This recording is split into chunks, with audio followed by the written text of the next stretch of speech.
मान लीजिए कि आप अपने घर के एक कमरे में अकेले बैठे हैं। अचानक आपको महसूस होता है कि आपके पीछे कोई है और जब आप पीछे मुड़कर देखो तो पीछे एक पुरानी डॉल बैठी मिले। सुनने में तो ये एक ख्याल लगता है, लेकिन ये एक हकीकत है। दोस्तों, ये एक ऐसा वाकया है जो डोना और एंजी के साथ पेश आया।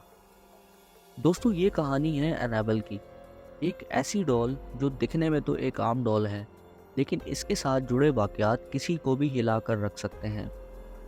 एनाबेल की कहानी एक ऐसी कहानी है जो सिर्फ हॉरर फिल्म का किस्सा नहीं, बल्कि एक रियल इवेंट पर बेस्ड है।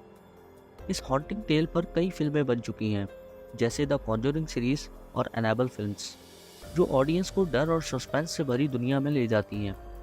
लेकिन असल कहानी इन फिल्मों से कई ज़्यादा खौफनाक और हैरानकुन है। क्या है इस डॉल की असली हकीकत? आइए जानने की कोशिश करते हैं इस वीडियो में।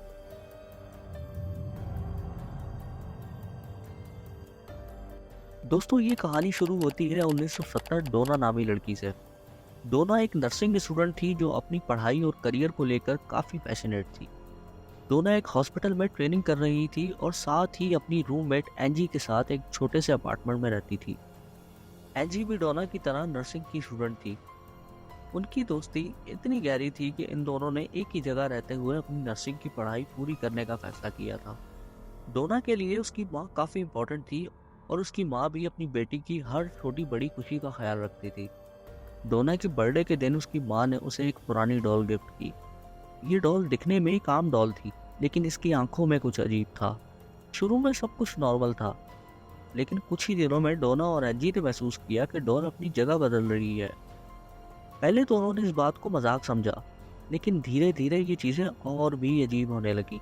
एक दिन डोना और एंजी को अपने अपार्टमेंट में छोटे छोटे नोट्स मिले, जिसमें हेल्प मी लिखा था।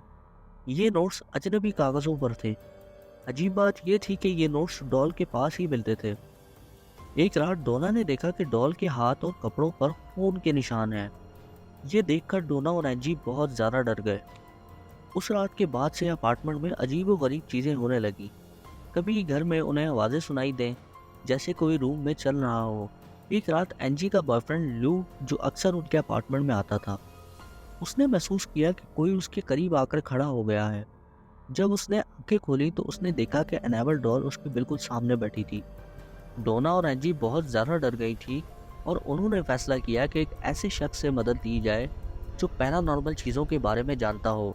उन्होंने एक एडवाइज़र को बुलाया जो ऐसे केसेस सॉल्व करता था। एडवाइज़र ने डॉल के साथ कुछ वक्त गुजारा और फिर बताया कि इस डॉल में एक छोटी लड़की की रूह है जिसका नाम एनाबेल है। उसने बताया कि एनाबेल की मौत अपार्टमेंट के नज़दीक हुई थी। एनाबेल ने उसको बताया कि उसकी ज़िंदगी में बहुत दुख और तकलीफ़ें थी और वो शांति की तलाश में है। डोना और एंजी ने सोचा कि शायद एनाबेल के साथ रहने से उसकी रूह को सुकून मिल जाएगा और उन्होंने परमिशन दे दी कि वो डॉल में रह सकती है। उन्होंने ये फैसला इसलिए किया क्योंकि उन्हें लगा कि वो एक मासूम लड़की की मदद कर रही हैं, लेकिन ये फैसला उनके लिए और भी ज़्यादा मुसीबत बन गया। परमिशन देने के बाद पैरानॉर्मल एक्टिविटीज़ और भी ज़्यादा इंटेंस और ड्राउनी होने लगी।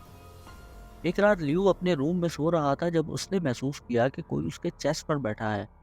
उसने अपनी आंखें खोली तो देखा एनाबेल डॉल उसके ऊपर बैठी है। लियू को महसूस हुआ कि वो हिल नहीं सकता। उसको सांस लेने में भी मुश्किल हो रही थी। थोड़ी ही देर बाद डॉल ने उसके चेस्ट पर मारना स्टार्ट कर दिया। लियू ने किसी तरह खुद को छुड़वाया और डोना और एंजी को सब बताया। जब ये चीज़ें हद से ज़्यादा बढ़ गईं, तब डोना और एंजी ने फेमस पैरानॉर्मल इन्वेस्टिगेटर एड और लॉरेन वॉरेन से रब्ता किया। वॉरेन ने इन्वेस्टिगेट करने के बाद बताया कि ये कोई भोली वाली लड़की की रूह नहीं, बल्कि एक डिमोनिक एंटिटी यानी बुरी रूह है, जो इस डॉल के थ्रू इंसानी दुनिया में आने की कोशिश कर रही है। वॉरेन ने बताया कि ये डिमोनिक एंटिटी सिर्फ एनाबेल के नाम का यूज़ कर रही थी, ताकि खुद को मासूम दिखाकर इंसानों के सामने मजलूम बन सके।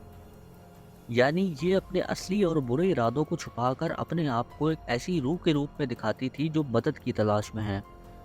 इस तरह डोना और एंजी को लगा कि वो एक मासूम लड़की की रूह की मदद कर रहे हैं, लेकिन असल में ये रूह उन्हें धोखा देकर अपने इरादों में कामयाब हो रही थी। डोना और एंजी ने रियलाइज़ किया कि उन्होंने बहुत बड़ी गलती की है। वॉरेन ने एक्सोरिज्म परफॉर्म किया और डॉल को अपने साथ ले जाने का फैसला किया। उन्होंने इस डॉल को एक स्पेशल डिज़ाइन ग्लास केस में बंद कर दिया और अपने म्यूजियम में ले जाकर रखने का फैसला किया। जब वॉरेन एनाबेल को अपने म्यूजियम ले जा रहे थे तो रास्ते में उनकी कार बार बार खराब हो रही थी। एड ने हॉली वाटर से डॉल पर स्प्रे किया और फाइनली वो सेफली अपने म्यूजियम पहुंच गए। म्यूजियम में भी एनाबेल अपनी पैरानॉर्मल एक्टिविटीज से लोगों को डरा रही थी। एक बार एक यंग कपल म्यूजियम आया और उसने एनाबेल को चैलेंज किया। कुछ देर बाद वो कपल बाइक एक्सीडेंट में मारा गया। ये सब देखकर वॉरेन ने डिसाइड किया कि एनाबेल के केस को कभी खोलने नहीं दिया जाएगा। रियल लाइफ में भी वॉरेन ने एनाबेल डॉल के साथ कुछ ऐसे वाकयात बताए हैं जो बहुत डरावने हैं। एक बार एक प्रीस्ट ने एनाबेल के केस को देखकर उसे अंडर एस्टिमेट किया। जब वो वापस जा रहा था उसकी कार एक सीरियस एक्सीडेंट का शिकार हो गई। वॉरेन ने कहा कि एनाबेल के साथ मजाक नहीं किया जा सकता। आज भी एनाबेल डॉल एड और लॉरेन वॉरेन के म्यूजियम में एक ग्लास केस में बंद है।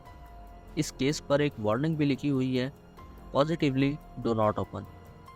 ये कहानी एक रिमाइंडर है कि सुपरनेचुरल दुनिया में कुछ चीज़ें ऐसी भी होती हैं जिनको ना समझना और उनसे दूर रहना ही बेहतर है। तो दोस्तों, क्या आप इस म्यूज़ियम में जाना पसंद करोगे? कमेंट सेक्शन में ज़रूर बताना। और अगर आपको ये कहानी पसंद आई हो तो हमारा चैनल सब्सक्राइब करना मत भूलना। मिलते हैं अगले वीडियो में। अल्लाह हाफिज़।